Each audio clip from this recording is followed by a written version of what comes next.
And welcome back to the First and Goal podcast. My name is Lewis. Next to me, as always, my beautiful co-host Laraib, as we are here to recap week one of the NFL season. What an awesome week of football, Laraib. We are so back. I mean, just awesome games all throughout the day, starting off with that Steelers-Jets game in the morning. That was super fun. A lot of games going down to the wire. Heck, my Saints had a chance to tie the game against the Cardinals. They didn't. But then finally recapping or ending the night with that epic Sunday night football game between the Ravens and Bills. Um, Speaking of that game, Rob, we finish up week one. We're filming this Tuesday morning, so a lot of football to get into. Ton of overreaction. Super excited. Anything you want to say before we hop right into those picks? I mean, what an awful week for me, right? Oh, Both my fantasy me, teams me, me. lose. The Seahawks lose in embarrassing fashion. I lose in the picks, as you're alluding to, Lewis. But the big number for me after this week one is 12. You want to know why 12? 12 out of the 16 games in week one were one score games. Every single primetime game was Cinema. a one score game. If your fantasy team's losing, if your own team is losing, worry not. The NFL is back. This is not college football where teams are winning by 70 points, 60 points, just putting up ridiculous stat lines. This is the NFL. We play competitive football around here. Thank And so, you. like you mentioned, a great week one. And let me get those picks pulled up for you here. You win by 1 point, and Woo. it came down to Sunday Night Football, where the Buffalo Bills come back down 15 points in the last 4 minutes, and the Ravens blow another huge game. The Seahawks, man, they were right there to win that 49ers game. And then the Texans, they were in it all game long. And then, it's crunch time. Let's throw the ball to Dare Ogunbowale. Why don't we? He just fumbles the ball and costs him that game. So, listen, a 1 point loss. I'm not too scared. I lost by 2 points in week one last year, and I still ended up winning. So, hey, it's only week one. Yeah, I mean, our locks and upsets, at least for me, my lock could have been the scariest thing on planet Earth. The Bengals just golly, the Browns were begging to lose that game. The Bengals kept giving them opportunity after opportunity to take it. But thank God for Austin Smythe or whoever the Schmidt, the Browns kicker. Just thank God we won that. And then the Panthers, I mean, there was no shot in hell. Bryce Young looks like the Bryce Young that we know him to be, which will tell us a lot about the Panthers this year. But overall, I mean, that Buffalo Ravens game, we're going to hit on a little bit in today's episode. But going from texting you, hey, man, GG, like picks are over. But then just all of a sudden, Josh Allen just kept on pushing. So what an awesome week. Like you mentioned, all the one score games. Just really, really awesome stuff. I'm looking forward to just an excellent season, and what a great way to kick it off. But let's start, Larob, with Monday Night Football, last night's action. We had the Vikings taking down the Bears 27-24. 1 point, the Vikings were trailing 17-6 in the third quarter. JJ McCarthy threw an awful pick six, and he would just looked shattered. He looked like he could not find anything, get anything going. Justin Jefferson wasn't getting any action whatsoever. And then all of a sudden, the run game with Jordan Mason started to get rolling. McCarthy got some confidence. The Bears offense got stuck in the mud. And the Vikings in the fourth quarter, just touchdown after touchdown after touchdown, come back and win in JJ McCarthy's NFL debut, Laura. I want to ask you this question. Do you find this is a more impressive win for the Vikings or a more defeating loss for the Bears? Very ESPN hot takey, but you know what I mean. I have to say this is more depressing for the Bears. We'll touch on JJ McCarthy a little bit, but I just think Ben Johnson in his first game and they were dominating the entire first half. McCarthy isn't playing that well, and this is a game where you really should have put away nice and early, but they scored early to go up, seven. And then from there, really only a field goal and then, some late fourth quarter antics. But that offense with Caleb Williams, we were texting, Caleb Williams rolls out hits Roma Dunze on, that, nice, crosser route going out of bounds. And we were like, Caleb Williams is here. This is it. This is who was supposed to be last year. And then all game long, I mean, he's standing in the pocket, no pressure on him, and he's just side arming it, throwing it into the dirt, missing guys over the top, hitting it too low. I was not impressed with his accuracy at all in this game, especially to guys who are wide open, like DJ Moore late in the fourth quarter on that, go route he missed. I mean, it was really, and you could tell on Ben Johnson's face too. They were panning to him a lot on the sideline during this game, and he Not a happy he camper. was not happy at all. So I think the defense played well, but for the the big thing, Ben Johnson, Caleb Williams, I think that was a huge disappointment this game. Yeah, I want to give a lot of credit to the Vikings. I just think finding yourself in that hole, and with JJ McCarthy being a first year starter, a lot of questions like, yeah, he's got great intangibles. He's a great leader. He's a great motivator. He's a winner. But then throughout the draft process, it's like, all right, well, is he talented? Can he throw the ball? Like, what are the tangibles, right? Um, and then today, it's like, well, shoot, if you're down in this hole, like, just being a leader, there were a lot of really good quotes from him, just kind of staying even keel, saying like, this is why we're here, like, you know, stay the course, just a lot of just, level-headed stuff from a rookie and a really young rookie at that. I think he's like 22, 23 years old. He definitely looks it. I mean, golly, every time they pan to him, he just giddy, like, but just keeping the course and then, finding Justin Jefferson later in the game, really establishing that run game. And for the Vikings, this is a huge momentum swing for their season because a game like that, you can easily chalk it off as JJ McCarthy's first start. It is what it is. Let's move on to the second one. But there's always that little thing in the back of your mind where it's like, dang, like maybe he's not right. Like maybe we messed up. Maybe we shouldn't have traded up.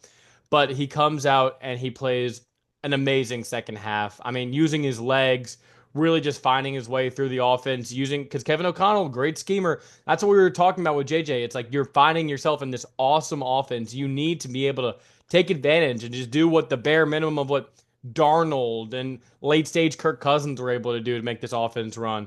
And he did that in the second half. But I do agree with you. This is way more of a defeating loss for the Chicago Bears. Not only the fact that it's a home divisional game and you really need to win those. It doesn't matter at one point in the year, you're already starting off 0-1 in the conference, 0-1 in your division, especially against a Vikings team who a lot of people think are pretty similar. And the Bears, to get off to that awesome start, you mentioned Caleb Williams, that rushing touchdown to start. He kind of had that swagger to him, just moving the ball. But man, things changed quickly. Just not really getting anything going. And there was especially that damaging report about him having dyslexia, not being able to get the plays right, and all these things that came out like a week before the season. This really weird report that just dropped out of nowhere. The same guy, what did he do? He did the Sean McDermott halftime report. If you know, you know. Um, but so yeah, it was just weird vibes around the Bears, but they're able to get out of here with a win. That's positive momentum. And we saw last year, like one big defeating loss could just tail their season off. And when they lost that game to the Commanders off the Hail Mary, they just lost 8 straight games after that. So we'll see how this affects them going forward. But man, this was a must-win game, and they let it slip right through their fingers. And Laraib, next week going to Detroit, another team that just had a very disappointing loss. It's going to be a very tough battle for the Bears in that one. Yeah, I really like what I saw out of JJ McCarthy in that second half. We'll see how they continue to build on that. But huge victory here. I think this propels them into, NFC, coming out of the NFC talks, especially if just he continues to build in the defense. We knew they were going to be good. Blake Um, Cashman hamstring. but he was still on the sideline, leading those guys, hyping That's them what up. he So, does. he's just one of those guys, one Hmm. of our guys.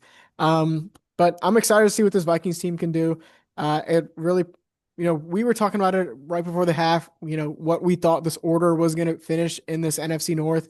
I think with a loss like this, it really shifts, how we look at that for the rest of the season. Yeah, and then Well, let's just go right into it, Laraib. So our big thing here, overreactions every week one. It's only one game, but and the trickiest thing with analyzing teams after week one, and we've been over this a bunch of times, but it's how good slash bad do you look only really matters when you're talking about who you're playing, right? Because, we could look at a team, let's just say the Eagles, who had a disappointing week one. They still won, but it looked pretty shaky. Well, maybe the Cowboys are a lot better than we initially thought, right? The Jaguars dominate the Panthers. Like, dang, the Jaguars might be tough this year. Maybe the Panthers really suck. So it's hard to evaluate these teams, but we're going to overreact anyway because that's what you got to do. It's content. So it's keeping it NFC North themed, Larob, the Packers dominate the Lions in Green Bay. And my big overreaction from this game, Lions lose both their coordinators in the offseason, lose a lot of offensive line depth, and Jared Goff looked like a stump out there, just getting ran down, bad interceptions, just no rhythm to this offense. The lowest rushing total for this Lions team since Dan Campbell took over as head coach. And that's the first game without Ben Johnson. So what does that say? Laura, overreaction or not, the Lions are going to miss the playoffs. I'm gonna go ahead and say overreaction right Okay. now, but I'm not ruling that out of the question, especially in a big game against the Bears next week. It is gonna take some time for this team to gel when you have two new coordinators. That was the big thing for me. That's why I picked the Packers to win that game, but in this sort of fashion, where the score was a lot closer than it looks because there was a late, touchdown to Isaac Tesla. Um, but they looked abysmal. They gave up 4 sacks. And that was a big thing, right? You lose your center, Frank Ragnow. You have a rookie starting guard, and it looked like this team was completely dysfunctional. And Jared Goff in his career, he has 0 career wins when his coaches are not Sean McVay and Ben Johnson. And so I think this is going to be a year where the Lions have to kind of manage their expectations, especially how the way they played last year. But I still think there are a lot of good things, especially on the defensive side of the ball. The Packers, they do end up putting up 27 points, but it wasn't really on the greatest of games from Jordan Love, under 200 passing yards. Josh Jacobs He under was seven. very efficient. Yeah, so efficient, but the numbers weren't popping off the page. Josh Jacobs under 70 rushing yards. They played a nice even game. All the receivers got involved, and that's what the Packers are going to have to do. But the Lions, I think there's still a lot there with Aiden Hutchinson, still a lot there with Terrion Arnold, Brian Branch. And when you talk about a team like this missing the playoffs, that means you're propelling a team like the Cardinals. You're telling me the Cardinals are making it. The 49ers, maybe not the greatest game this week. You're telling me they are going to make it over the Lions team. I just think there's a lot of questions still to be asked from the Lions, but to say they're going to miss it, I think right now, yeah, overreaction. Yeah, I agree with you. It is an overreaction, but there's definitely alarming things, Laura, and I'm ready to jump that ship if they do lose week two to the Bears, right? Most notably to me is like Jared Goff throwing 39 times. And if they can't figure out this offensive line situation, because we already know Jared Goff is a dying breed in the NFL in terms of quarterbacks. I mean, you look at every young quarterback who's got a lot of pedigree coming into the draft, they need to be able to move. You need to be able to get out of the pocket. We saw JJ McCarthy, Caleb Williams last night, guys who both score rushing touchdowns, right? And I don't think I've ever seen Jared Goff score a rushing touchdown, not even on a sneak. So Jared Goff, what he needs to make himself successful is a great offensive line, time to, operate in the pocket. Then he has that cannon arm that he can use to dissect a defense, but he had no time whatsoever. And we'll get into maybe a reason why he didn't have that time when we discussed the Packers.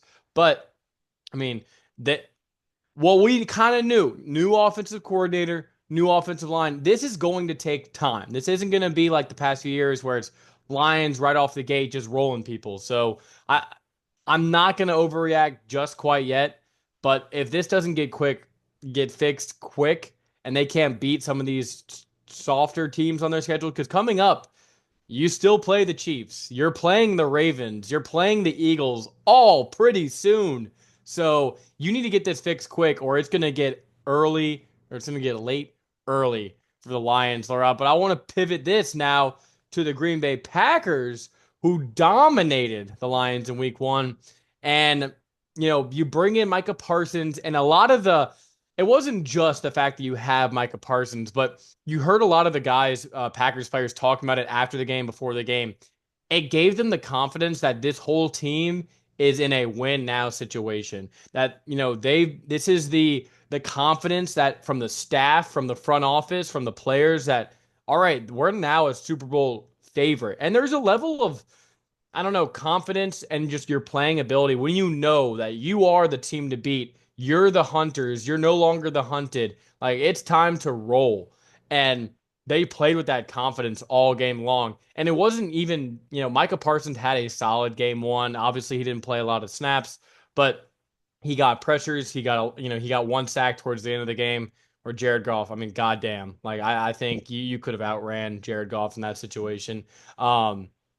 But it was really the other guys gaining confidence, like Lucas Van Ness all over the backfield, Rashawn Gary looking great, and this pass rush just looked elite. The secondary, who we had a lot of questions about, they played super well, right? In a game where the Lions throw over 39 pass attempts, Amon-Ra St. Brown and Jameson Williams really are no shows, right? So yeah, if you have Amon-Ra St. Brown in your fantasy league, trade him now. He's cooked. Um, but I just think the Packers defense, just having that confidence with Micah Parsons, I think makes them the best defense in the NFC. The way that, the Eagles secondary kind of struggled in their matchup. The Niners just really don't have the talent. Seahawks, Reek Woolen plays for them, so it's hard to say. And then the Vikings, I just think as of week one, the Packers defense looked the most dominant in the NFC. And the offense just, Jordan Love played like you mentioned, a very balanced game. Spread the ball around. Matthew Golden didn't really step up as that wide receiver one like we wanted, but he made an imprint on the game. Getting the running game going with Josh Jacobs. This is still a good Lions defense, but they scored when they needed to. They were efficient in the red zone. Jordan Love just needed to make plays when they were needed to be made. And overall, I think with Matt LaFleur, with this coaching staff, Jeff Hafley, and the defensive staff, I think this is not only the best team in the NFC, but I think they are the favorites to come out of the NFC. Out of the NFC, I still like the Eagles tried, true, and tested. That defense is a different unit when Jalen Carter is out That's there, fair. which he wasn't uh 6 seconds into the game. Why is that? So I mean, do these two teams will match up later on this season. That will be fireworks. But I agree. This team, this Packers team, they have vaunted themselves from plus 160, I think, to win the division to minus now, and all eyes are on them to win the Super Bowl or at least conference championship. All those accolades that we expected the Lions to be last year. So I think that's gonna be good to see. If you like this Packers team to win the NFC, if you like this Packers team to go into the Super Bowl, Jordan Love's sneaky super or MVP odds, I think that is a very sharp right Not now. with what Josh Allen and Lamar did. I'll say that. That is true, but there also, is some voter fatigue, if I do say so myself sometimes, Yep. a la Joel Embiid. Um, so I think that's a good bet. And this Packers team, I'm excited. Balanced offense, Dwix, Dreed, Watson, Golden, all 2 or 3 receptions. Juz, of course, gets in on the action. Who am I missing? The Dobbs Oh, of effect. course, the Dobbs effect leading the Packers receivers in Yep. yards. They're going to play balanced football. If one of those guys rotates in and out, there's always going to be next man up mentality. Tucker, Kraft, touchdown Hello. this week. I think they're really balanced across the board, and I'm excited to see what they do this year. Well, let's go ahead and move on to another overreaction, Lewis. The Kansas City Chiefs were in complete disarray, and of Mm. course, the one time I picked them to beat the Chargers, they end up losing. And it was a close game, but overall, this Chiefs offense looks stagnant.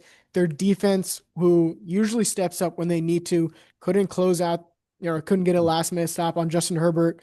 And now you're looking at a team like the Broncos, who didn't look that good offensively, but still defensive powerhouse, not that tough a schedule. You look at a team like the Chargers, who just beat you.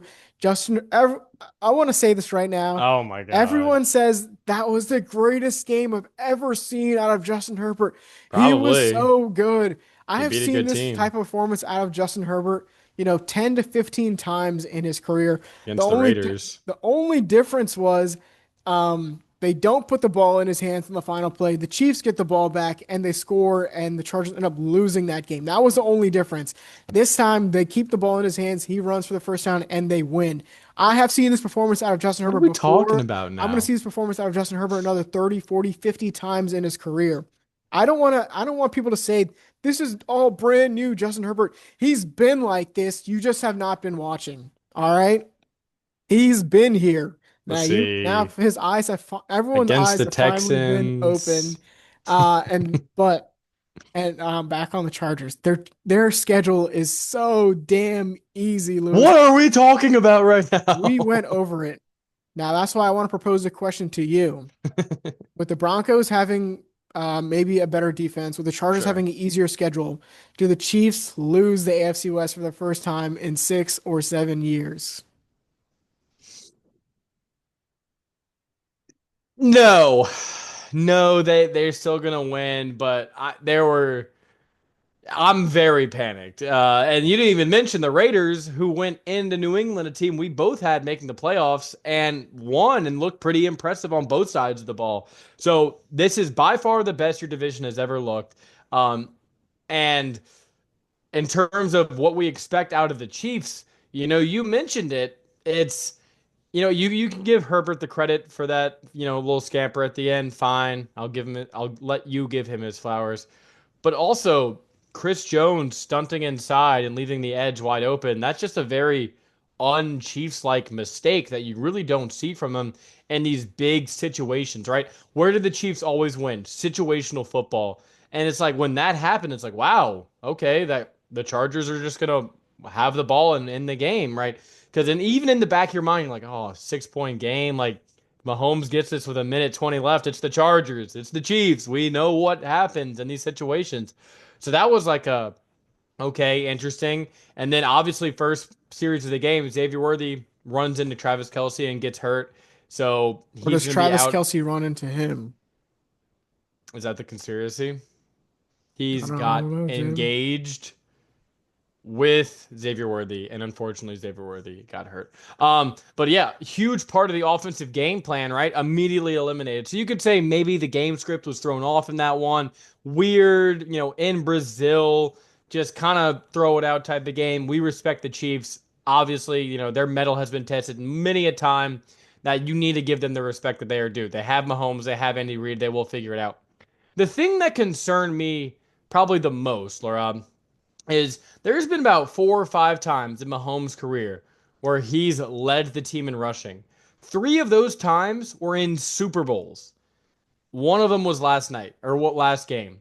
And that's the thing that if you're not able to run the ball, and this offensive line looked pretty good against the Chargers defensive front, at least in pass protection, but if you're not able to run the ball, we saw Mahomes doing some magical Mahomes, the sidearm angles, the falling to the ground push pass over the top of 3 defenders, and it's like, wow, that's awesome Mahomes. You usually don't see that until January, February. Usually this is when he does his normal, all right, do the bare minimum, we'll win the game. He's exerting a lot out of himself right now just for a week 1 win over the Chargers when it's considered this is the Chargers home game. You still get the Chargers again in your building. So it just seemed like he had to do so much just to lose to the Chargers that I'm worried about the support that he's going to have all season long. Obviously, Rashee Rice gets back from suspension after week 6. Xavier Worthy, thank God this isn't a bigger injury, but he's also a smaller guy that this can be something he can re-aggravate. Travis Kelce obviously is just past the mountain at this point. This seems like his final year. He might be reliable in certain situations, but he's not going to be the game changer that he used to be for this offense. So where are your game changers? Where can you find your guys? And maybe this is the thing that kind of separates a Josh Allen from Mahomes, right? Because Josh is that extra element of just being that physical dominating force in the run game that Mahomes, he did lay that shoulder down on that Chargers defender. I mean, I saw Benjamin St. Juice on the field for the Chargers, by the way. So if you're going to root for that team, I was on the floor dying when I saw his name. Um, but overall, a lot of effort exerted by Mahomes week 1. And now coming back home playing the Eagles, I'm excited to see that game. Obviously, Super Bowl rematch. But if we see a repeat of last year's Super Bowl, Rob, I'm just gonna lean that the Chiefs will be dethroned in the division this year. Yeah, I agree. I'm not hopping off the bandwagon just yet. It is Mahomes. It is only week one. You are missing your star wide receiver. Your second wide receiver did go out in the game, but you just see the dysfunction. Travis Kelce once again in the face of Juwan Taylor on the sideline yelling at him. Chris Jones once again in the face of Drew Tranquil, on the middle of the field just yelling at him. This team, they have higher expectations and they want each other to live up to that, but you kind of see the dysfunction. You start to see the cracks showing a little bit. Like you mentioned, the run game. Maybe this is a team that goes out and trades for a guy like a Zach Charbonnet or something like that to really beef up the rushing attack of a team like that because it will be tough. You can say the Ravens and the Bills are the two cream of the crops right now. I just think it's gonna I mean, it's Mahomes. I've said it for so many years. It's just Mahomes.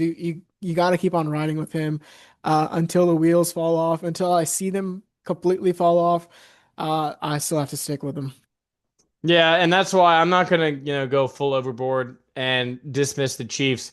A team I am gonna go full overboard and dismiss, Laura, the Miami Dolphins. Go to Indianapolis, a spot where we both picked the Dolphins because we're like, hey, indoors, inside track, Tua's healthy, Tyreek's healthy. This is still a team that when Tua plays, they win games. And boy, oh boy, not only did they stink up the joint offensively, Tua had one of the worst games of his career, which is saying something. Not only that, but Daniel Jones looked like Josh Allen 2.0, just scoring every single possession that he played in that game. And they just looked like this well oiled machine marching down what I thought was an underrated Dolphins defense. Clearly, I'm wrong about that. If you make Daniel Jones look, hey, NFL fans and especially Colts fans, Daniel Jones is not good, right? He's not. He's not. Sometimes you have these games where it's like, hey, he just needed that change of scenery, man. He's not a good quarterback. I hate to break it to you. If he proves me wrong this season, it'll be until if he loses in the playoffs, I'm gonna say, damn it, I was right. But until then, Laraib, are the Dolphins the worst team in the NFL? Overreaction. Yes, I mean they were the only team this week to lose by 20 points. This is their roster completely healthy. This is the best they're going to look all season long. And of course, Jalen Waddle goes out there and gets hurt immediately in the first half. We thought their defensive line with Bradley Chubb, Matthew Judon, Jalen Phillips was going to be able to cause havoc and kind of No. mask how bad that secondary was, but no, they couldn't do that either. And then on the other side, Tua. I mean, listen, everyone wants to call out Mike McDaniel and say how bad of a head coach he is. He's garbage. He needs to be I fired agree with you first. here. I disagree. I think it's Tua that needs to go. Same, look at this same exact situation for the Colts. Everyone's saying Shane Steichen, he might not be that guy. Anthony Richardson, he's young, he's raw, he's athletic. He needs to be coddled. And then you put Daniel Jones in there and he looks, fantastic. We both agree Daniel Jones isn't that good. Maybe Shane Steichen is just a great offensive mind. And I think that's the same situation here in Miami. I think Tua Tagovailoa sucks at football. There was a reason the Dolphins were stupid and picked him over Justin Herbert. And that's because of the Miami Dolphins. Um, I think Tua needs to go. I think Mike McDaniel, if they trade for, I don't even know who's on the market right now. No, no, stop. I'm gonna stop you outright. There is nothing to fix this team, and the biggest culprit is not Tua. It's not Mike McDaniel. It's Chris Greer, the GM. Because in a world where what's dominating right now in the NFL, it's the trenches. It's these deep, powerful defensive lines. It's these awesome quarterbacks who are mobile and can do a ton for your offense, just engines. You know what? It's not tiny, fast receivers and tiny defensive linemen. Like that's just not going to work. And what he's done to build a team around Tua, I think Tua. I agree. I don't think Tua at this point can win you a championship. can he be a solid starter if you build the right team around him, kind of like a Jared Goff? I think there's a world where that can happen, but this is not the team that they've built around Tua. I mean, just over the core of the big shiny piece on the defense, big shiny piece on the offense. You need to build a solid team, a great offensive line. This year, their offensive line just got wrecked. I mean, Teron Armstead, and we saw what happened in the game. I mean, he was getting smoked out there. And then, me and my other friend were talking about this.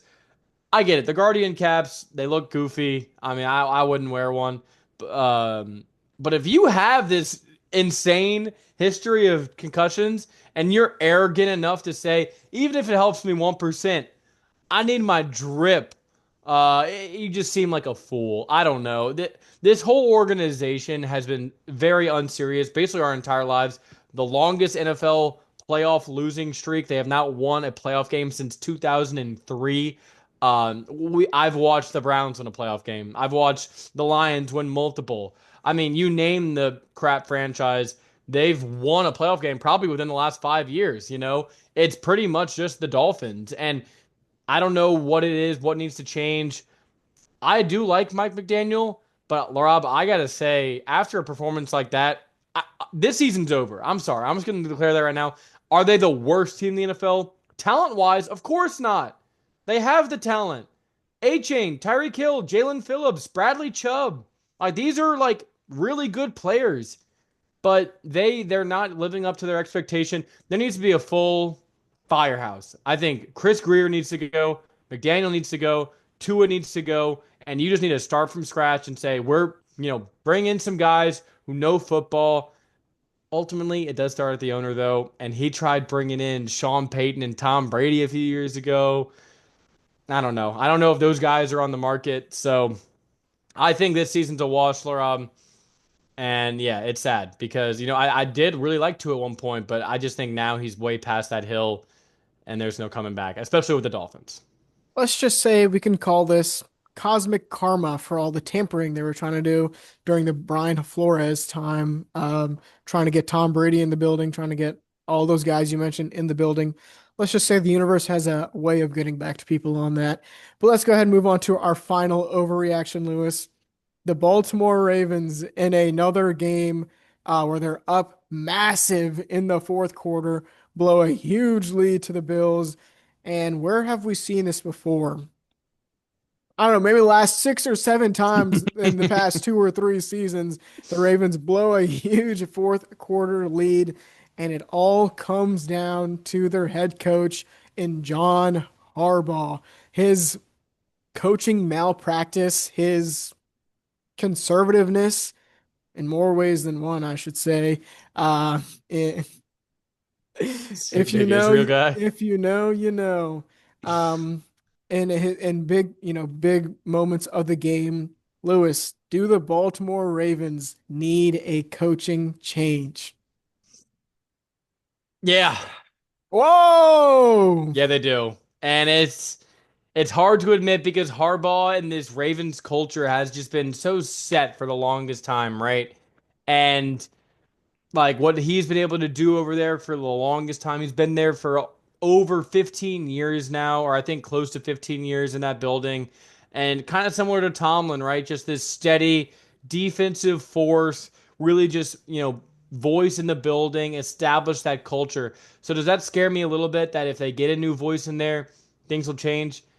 Yeah, but it's 2025, Larob. We're in the era of aggressiveness, of belief in your quarterback, of going for the win, not going for the tie or the loss. And I just think some of these coaches are so stuck in their ways, and ultimately it leads to this conservative gameplay, like you mentioned, that ends up getting you beat by more aggressive, by more forward-thinking coaches. And in this game, just for example, right? You're up 15 points in the fourth quarter. Bills go down, score. Keon Coleman like crazy. All right, I don't blame them that next drive going run, run, run because one, they were dominating the run game the entire time, and they get stopped. All right, Bills go down, score another touchdown. They fail the 2 point conversion. And the funny thing, Larob, and I heard someone talking about this. If the Bills get that 2 point conversion to tie the game, right? And it's 40-40, and the Ravens have the ball. with a minute whenever left.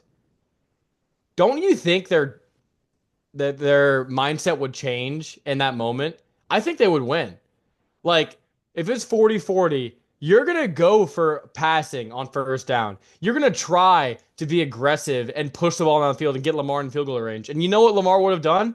He would have gotten a field goal range. Last night or Sunday night was not about Lamar. Lamar played pretty much flawless football all night long. He didn't have super gaudy numbers, but a lot of that was because Derrick Henry was just a monster. So it was the decision when they were up two with a minute and a half left. First off, their attempt at Zay Flowers end around, who was fantastic all night long. Don't get me wrong, but what are we doing here? Keep the ball in Lamar's hands, keep the ball in Derrick Henry's hands, and just go forward. And then finally, you complete the pass to DeAndre Hopkins, gets to 4th and 3. I like that. At least you're passing the ball there because you have Lamar as your quarterback. And then 4th and 3, you punt it. And everyone in the world knew. And for us, who I picked the Bills, you picked the Ravens. You knew right when they punted that ball away, the game was over. I mean, it's just the way that was going, how hot Josh Allen was in that fourth quarter. It just, you need to be thinking more proactively in these situations, especially when you have Lamar Jackson. Do you not have faith in the two-time MVP and one of the best quarterbacks of our lifetime? Is that the case? And if that's the case, that's not going to work. And ultimately, Laraib, if this thing keeps on happening, and this is just a sign of things to come, in my opinion, because it's been the trend of the Ravens that they will find ways to lose. Who's better than beating the Ravens than the Ravens? When it comes to playoff time, if this doesn't work, you need to switch things up. I think Harbaugh's done amazing things for the city, for the culture, for the team, but ultimately, you need to find a more quarterback friendly, forward thinking head coach who's aggressive in these situations. And we've seen that will get the job done. Uh, I mean, we've seen the same coaching malpractice out of the other team in Sean McDermott playing too conservative in these big games. But Joe to Brady say kind of switched it up, though. to say John Harbaugh needs to go, I think this is just a massive week one overreaction. I think he stays. I mean, everything you said is so true. Lamar Jackson, if it's 4th and 3, I am like 99% confident he's going to get that first down when they call that play. But I mean, we're just going in the same circle again, right? What do the Bills and what do the Ravens need to do to beat Andy Reid and the Chiefs? And to say they need a head coaching change, I think that you think the grass is always greener on the other side. Then you bring in Mike McDaniel as your head coach of the Dolphins, and you have Oof. one good season, and it turns all around. So I think this is just a tough 4 or 5 years for the Ravens with Lamar Jackson, but I think they keep Harbaugh. I think they figure things out. This was a game they dominated, and then it just flipped on its head because of Josh Allen. I think John Harbaugh stays. I think they figure out, we're not You got to worried about change this something, team. though, right? I mean, that's the definition of insanity. Well, I Like, you think got to Jair change. Alexander, Oh, I yeah, think it's Jair Alexander's fault. dude, are you kidding me? Are you kidding me, bro? He wasn't on the team last year. Well, we're It not was talking about Mark last year. Andrews' fault We're then. talking about this And then it game. was it was Isaiah Likely's foot's fault, in the Chiefs game last year. It's always Well, something. well, Why do they I always end mean, up you're in these telling me it situations? wasn't John Harbaugh's fault that Mark Andrews dropped an open No, but pass. it's the situations that they find themselves in consistently. And sometimes it's Lamar's fault. He's not been perfect in these big moments either. But it's just like we keep running down this treadmill with the Ravens where, oh, they just beat themselves. They're the best team in the league. They just beat themselves. Why? Why? I think it's a coaching philosophy. I think it's too conservative, and they need, maybe just switch it up with the off. But they've had so many offensive coordinators. I don't know. That's I like Todd Monken. I like him. But I don't know. What came first, the chicken or the egg? We'll see what happens with this Ravens team, Lewis. But before we go, we have a Thursday night football preview here. The Washington Commanders, with a commanding victory over the Giants, traveling to Green Bay to play the Packers. The Packers, this line was initially around 1.5. Now it's gone all the way up to 3.5 points, Lewis. and I'm leaning with the home team. Go, Pack, go. I said it before the season started. I'm not really in on this Commanders team. I guess they got to flex their muscles against Russell Wilson and the Giants, but this Packers team is a whole nother beast. They have so many ways to beat you. Jordan Love, healthy at the right time. After last season, I think this team is really going to dominate the Commanders here. Dominate. So that's where I disagree with you. I think the Lions had a lot of change going on, and I do believe in this Packers team, but I want to see them really get punched in the mouth. And you can say, well, they just hosted the Lions. Now they're hosting the Commanders, theoretically a worse team. But Jaden Daniels is a much different threat of a quarterback than the wounded gazelle that's Jared Goff. And I think moving out of the pocket, putting a lot of stress, because ultimately, what did we say about this Packers defense, right? Losing Kenny Clark, adding Micah Parsons, that's great for edge play against some of the statues at quarterback. But ultimately, the middle of that defense running the ball, I saw a lot of great things from Ja'Cory Krosky Merritt or BCM Bill Krosky Merritt that I think can translate. He's going to be rushed for over 2,000 yards this year. Yeah, you heard it here first. I probably won't start him this week because I got to see another week of George Pickens, though. But I just think ultimately you're facing a totally different beast in Jaden Daniels, and I want to see Jordan Love really be put up against it and a big quarterback duel. And as of now, I like the juice on the Commander side, 3.5. I probably would lean Packers in this one, but I need to pick an upset. And I think, having faith in Jaden Daniels and his Commanders team is not a bad bet. I just think Jaden Daniels provides a very unique challenge to this Commanders defense. And we'll see, short week, what does Micah Parsons' role look like in this defense with the back and everything? He didn't play a ton, but when he did play, he was very effective. So that's going to be an exciting thing to see for me. Also, Commanders passing game didn't look too great. I want to see how that evolves going into week 2. Deebo Samuel looked very interesting as a Packer, or as a Commander, a guy who's had a lot of experience beating the Packers in big games. So I'm going to go with the Commanders in this one. I'm going to go a tight, close game. JD5, like he always does, wins it in the end. I'm going to go Jaden Daniels 24 and the Packers 21. And I'm going to go with the Packers 30 to the Commanders 20 as the Ooh. Packers show on prime time why they are going to be the cream of the crop in the NFC this year. Yeah, that would be a huge statement to start off week 2. But hey, we're just getting blessed with awesome football games week in, week out. That's going to do it for today's episode, though. Awesome week 1 that we were able to watch. It's super excited for week 2. We're going to go through our preview. We'll be dropping on Thursday, so make sure you're looking forward to that. Another full 16 game slate, or I guess 15 because we just did Thursday night. Slate to look forward to. So make sure you're looking out for that. But Laraib, that'll do it for today's episode. Anything else you got for us today? No, I think that's First and Goal Podcast signing off. Peace.